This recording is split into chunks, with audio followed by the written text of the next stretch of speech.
Bismillahirrahmanirrahim.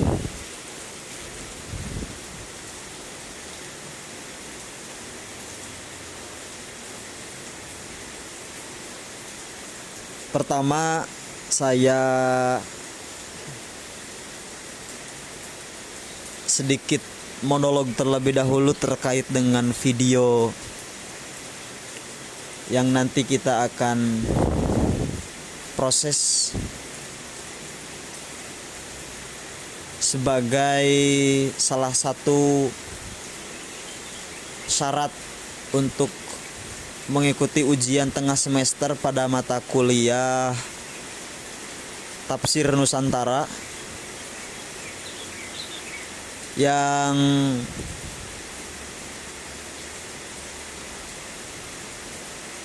diampu oleh dosen kami, yaitu Bapak Egi Tanadi Taufik.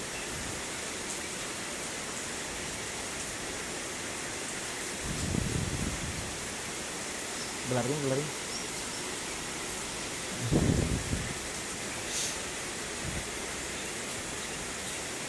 Kami ucapkan terima kasih kepada beliau karena telah membimbing kami selama perjalanan pembelajaran kali ini. Banyak sekali pelajaran yang telah kami dapatkan sehingga sampai saat ini kami mendapatkan efek besarnya, yaitu bisa memahami berbagai pandangan dari sudut arah timur, barat, selatan dan utara tentunya, sehingga itu menjadi kacamata kami dalam memandang kebenaran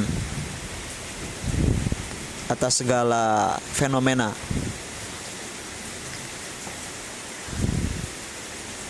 Selanjutnya, teman-teman, terkait dengan video kali ini, karena ini adalah kali pertamanya saya podcast, dan saya rasa saya akan sedikit membuat ruang di dalam dunia virtual kali ini dengan ruangan kelas sebagaimana biasanya, supaya tidak terlalu kaku dan tidak terlalu formal.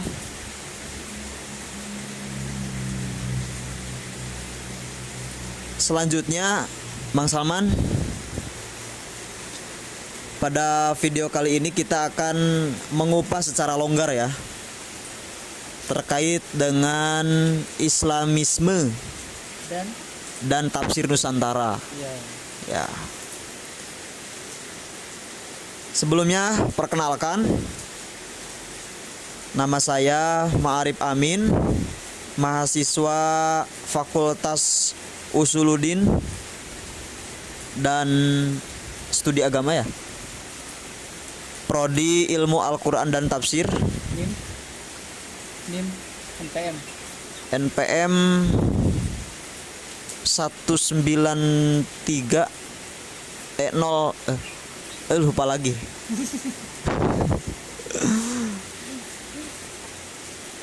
Dan saya ditemani oleh sahabat karib. Boleh perkenalan dulu, Mas Salman?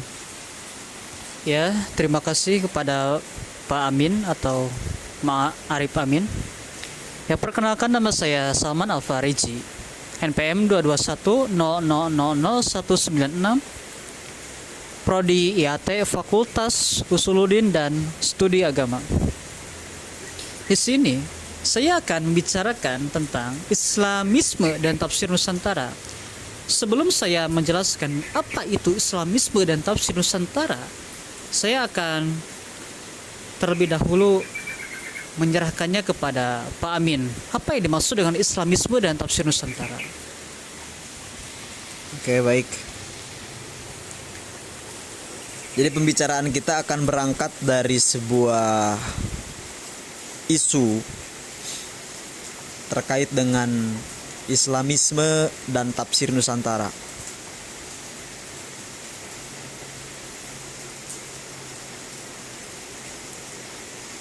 pembentukan istilah Islamisme berdasarkan beberapa asumsi dan beberapa premis yang tentunya mampu mempengaruhi terhadap konteks Islamisme itu sendiri sebetulnya. Yang pertama, Islamisme adalah pembentukan daripada klaim Barat terhadap kaum-kaum Muslim fanatis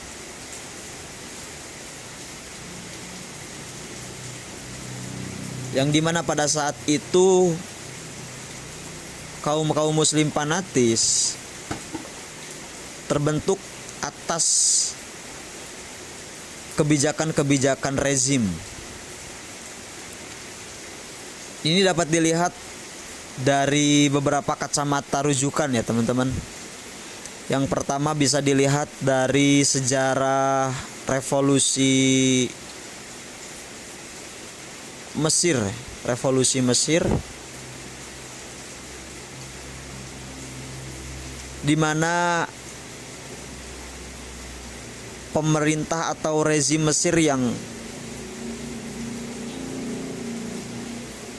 bekerja sama dengan Amerika pada saat itu sehingga astagfirullah, lupa lagi saya tokohnya. Sehingga beberapa orang itu yang tidak setuju dengan kebijakannya mencoba untuk merubah dengan teknik mereka sendiri, yaitu dengan membunuh. Setelah terbunuhnya lalu terbentuklah revolusi pada saat itu. Selain itu, jika dilihat dari kacamata sejarah Indonesia atas terbentuknya revolusi Orde Lama dan Baru, di mana pada saat itu masa pemerintahan Soeharto sudah mulai terbentuk benih-benih daripada Islamisme itu sendiri. Tapi sebetulnya kaum-kaum atau kelompok Islamisme itu sendiri sudah terbentuk sebelum masa pemerintahan Soeharto. Nah, setelah lengsernya Soeharto, mulailah terbentuk beberapa kelompok-kelompok, baik itu kelompok politis maupun kelompok organisasi Islam.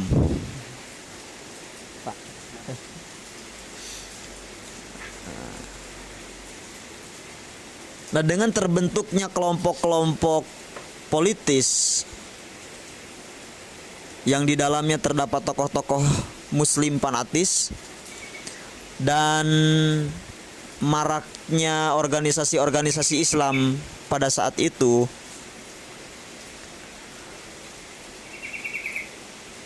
mulai merambah di sekitar masyarakat sehingga mereka mencoba untuk keluar daripada kebijakan-kebijakan pemerintah yang otoriter, yang sewenang-wenangan. Dengan penuh kebencian, vandalisme yang dilaksanakan oleh masyarakat Muslim pada saat itu. Bahkan di dalam sebuah jurnal dikatakan bahwa bentuk daripada kebencian Muslim pada saat itu adalah bentuk perlawanan atas kebijakan dan maraknya masyarakat-masyarakat, sehingga dengan maraknya protes atas kebencian dari kelompok-kelompok Muslim fanatis pada saat itu sebagai unjuk rasa dari kebijakan pemerintah, mulailah banyak media-media atau jurnal-jurnal atas klaim dari Barat bahwa kelompok-kelompok fanatis dari kalangan Muslim tersebut sebagai pembentukan dari Islamisme. Nah, itu salah satu. Itu tadi. Baik, Bang Salman. Selanjutnya, apa yang Bang Salman dapatkan terkait dengan Islamisme itu sendiri? Silakan. Oke, saya terangkan pelan-pelan ya, oke. Islamisme Dari artikel yang saya baca terkait Islamisme, Islamisme adalah pemahaman atau pemikiran yang dimana orang ingin mengislamkan negara gitu kan. Pokoknya negara tersebut ingin berpaham Islam. Islam yang seperti sejak zaman Nabi Muhammad SAW dan para sahabat. Sedangkan Islamisme di zaman sahabat maupun setelahnya tabi'in wa tabi'at pasti ada kekurangan dan kelebihannya. Tidak ada yang sempurna. Kalau menurut artikel yang tadi saya baca itu, Islamisme di Indonesia itu orang yang ingin mengislamkan negara Indonesia sebagai sumber hidupnya, sebagai nilai-nilai kehidupan di Indonesia. Memang itu bagus. Islamisme di Indonesia itu didukung banyak ormas. Misalnya seperti FPI, Hizbullah dan yang lainnya. Para Hizbut Tahrir ya. Islamisme seperti yang tadi saya katakan itu didukung oleh partai-partai di Indonesia ya. Mereka ingin mengislamkan negara Indonesia. Sedangkan negara Indonesia tersebut tidak semuanya orang beragama Islam. Ada banyak orang juga yang beragama selain Islam, misalnya Kristen, ya Konghucu dan berbagai agama yang lainnya gitu kan. Oke. Makanya terkait Islamisme ini bisa dikatakan baik dan bisa dikatakan juga kurang tepat atau kurang baik. Kenapa baik? Karena itu bersumber dari Al-Quran, hadis gitu kan. Pemahaman atau syariat. Ya, terkait itu bisa baik dan bisa buruk. Baiknya Islamisme di Indonesia itu kan pemahamannya Al-Quran, hadis ya. Islamisme di Indonesia bisa dikatakan baik dan bisa dikatakan kurang baik. Bisa dikatakan baik karena Islamisme kan pemikiran Islam yang dimana pemikiran Islam tersebut bersumber dari Al-Quran dan hadis.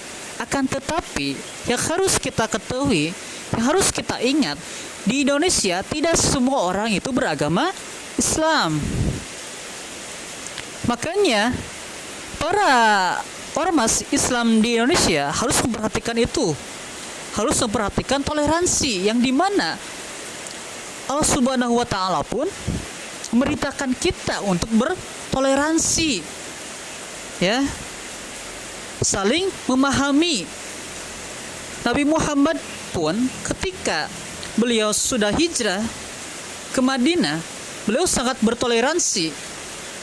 Malahan beliau rumahnya dekat dengan orang Yahudi, Nasrani, itu kan.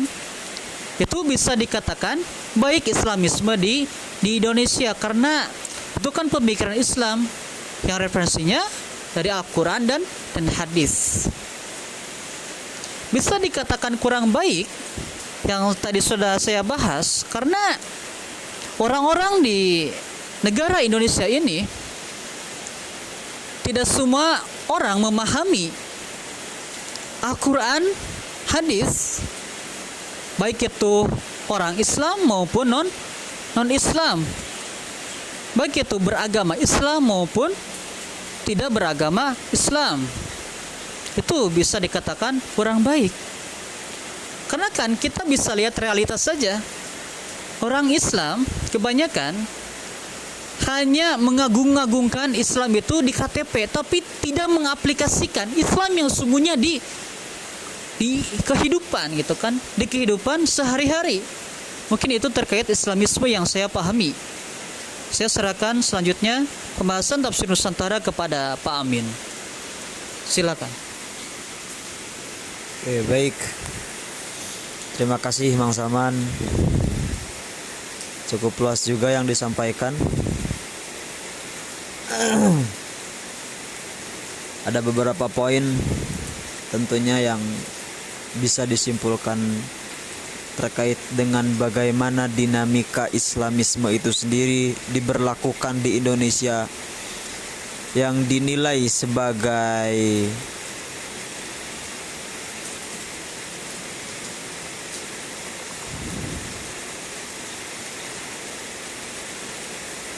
klaim, yang dinilai sebagai klaim dari kelompok-kelompok muslim yang secara teknis memang mereka mengakui bahwa nilai-nilai Islam bukan hanya sekedar teks, tapi harus diejawantahkan dengan peribadatan yang bersifat ritual atau oral ya. Terus bagaimana Islamisme itu sendiri digunakan sebagai acuan bagi kelompok-kelompok muslim di dalam menggunakan fenomena-fenomena dinamika politis di Indonesia. Menarik Bang Salman terkait dengan itu. Namun selanjutnya adalah bagaimana eksistensi Islamisme, keterkaitannya dengan tafsir Nusantara. Nah, sebetulnya jika ditilik dari sejarah bagaimana Islamisme itu hadir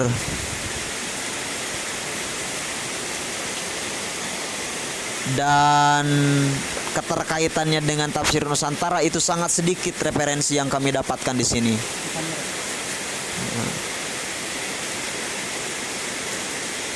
Namun jika kita lihat dari kacamata bagaimana sejarah melihat terkait dengan eksistensi seorang muslim yang memahami bagaimana pemaknaan dari tafsir yang digunakan pada pasca Islamisme, itu ada beberapa. Ketika mulai terbentuknya tafsir Nusantara itu sendiri. Namun di sini saya tidak akan menyebutkan semua tafsir Nusantara, tapi sedikit memantik ya teman-teman.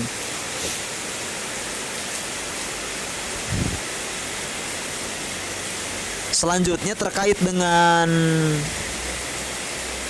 tafsir Nusantara atas Islamisme. Sebetulnya dari kata Islamisme itu sendiri ada beberapa istilah Mas Saman.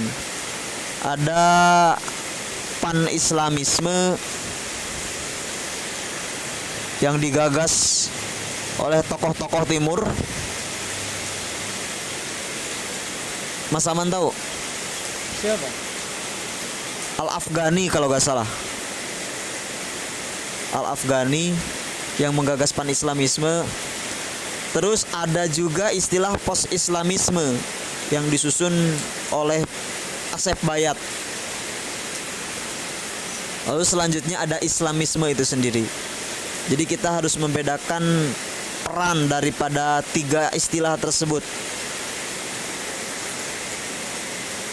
Nah, kita tarik lagi dari Islamisme dan tafsir Nusantara. Jika kita telisik dari sejarah bagaimana Islamisme itu hadir sebagai klaim Barat. Nah, selanjutnya dengan tafsir Nusantara atas Islamisme itu sendiri adalah bagaimana dinamika dari urut sejarah yang mengatakan bahwa ketika abad ke 19-an atau 20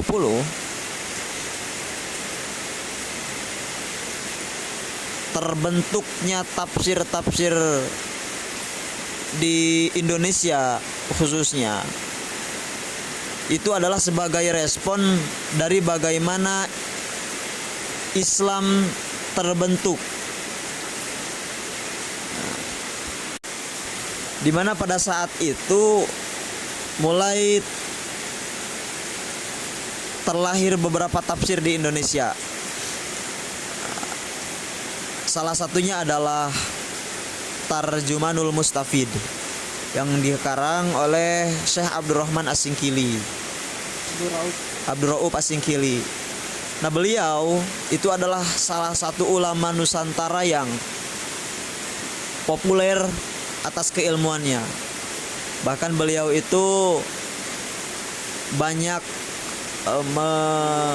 melahirkan ulama-ulama yang populer di Indonesia.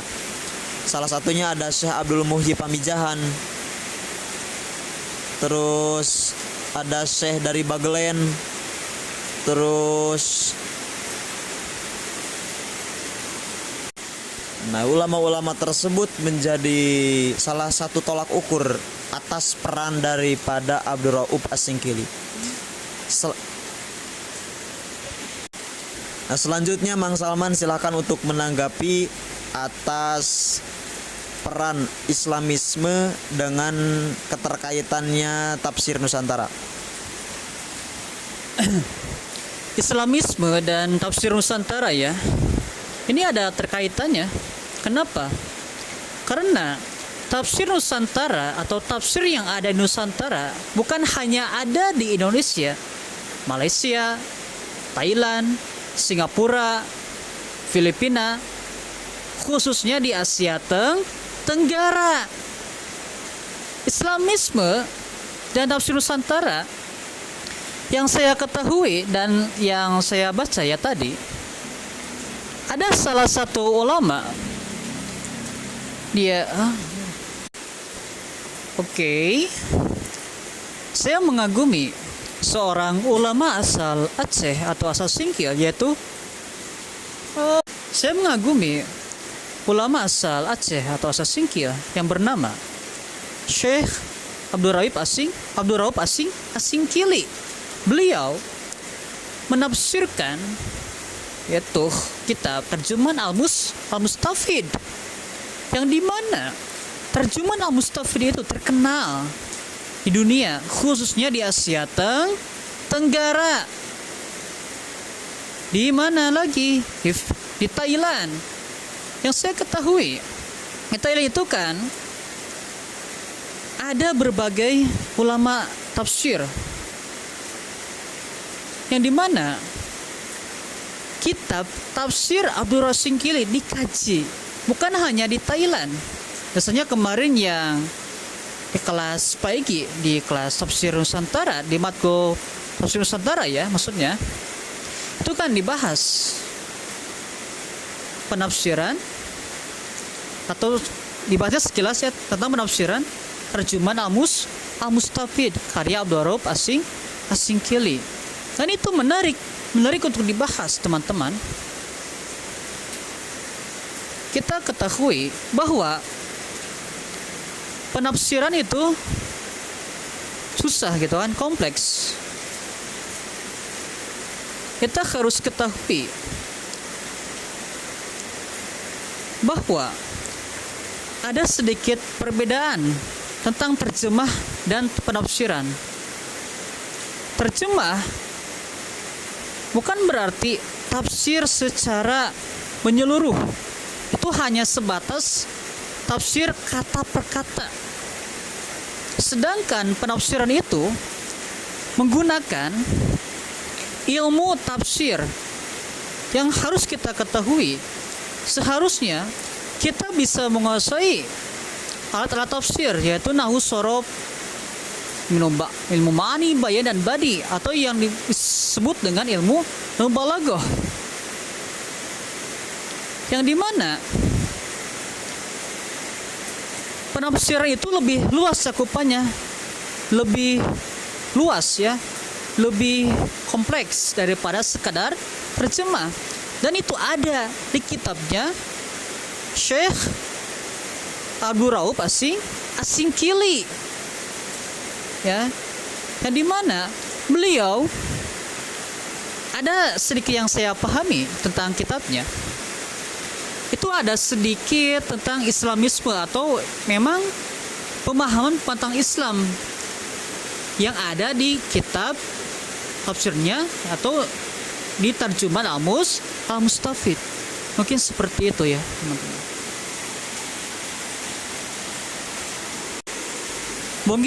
Mungkin itu yang saya pahami ya terhadap Islamisme dan tafsir Nusantara. Selanjutnya saya serahkan kepada Pak Amin. Silakan Pak Amin.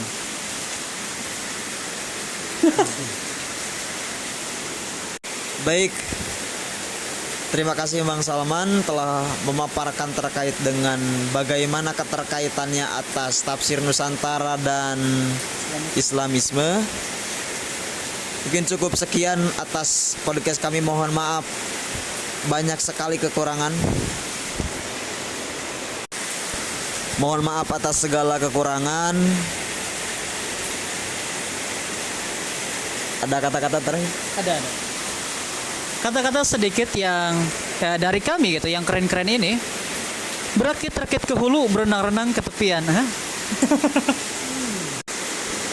Berakit-rakit ke hulu. Ada sedikit pantun. Berakit-rakit ke hulu, berenang-renang ke tepian. Ada sedikit pantun. Berakit-rakit ke hulu, berenang-renang ke tepian. Bersakit-sakit dahulu, bersenang-senang kemudian. Itulah usaha kami membuat video ini. Terima kasih.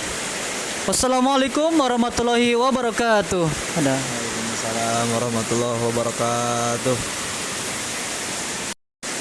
Sebelumnya Pak, mohon maaf video kami banyak terputus-putusnya karena memang keterbatasan memori, sehingga kami harus tag ulang atau dari ada beberapa kata yang sedikit kurang nyambung.